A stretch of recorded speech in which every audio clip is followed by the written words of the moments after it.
In this guide, I'm going to show you guys how to upgrade Spotify Premium on iPhone. Let's get started. First, launch your Spotify app. Make sure you have already logged into your account. Now, navigate to this premium page. Now, here you're going to find different premium plans. From here, you can select the one that you want to upgrade to. Using Spotify app, you cannot upgrade to premium plan. So, what you'll need to do is use the web version. So, launch your preferred browser. Navigate to the website spotify.com, provide your credentials and log into your account. Then click on this gear option. Now click on the option premium. You will be directed to this page. From here, select the plan that you want to upgrade to. Click on it. Then follow the on-screen instructions to confirm your payment method and complete the upgrade.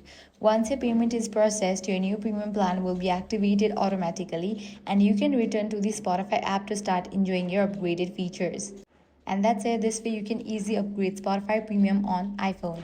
If this guide helped you out, do not forget to like, share and subscribe.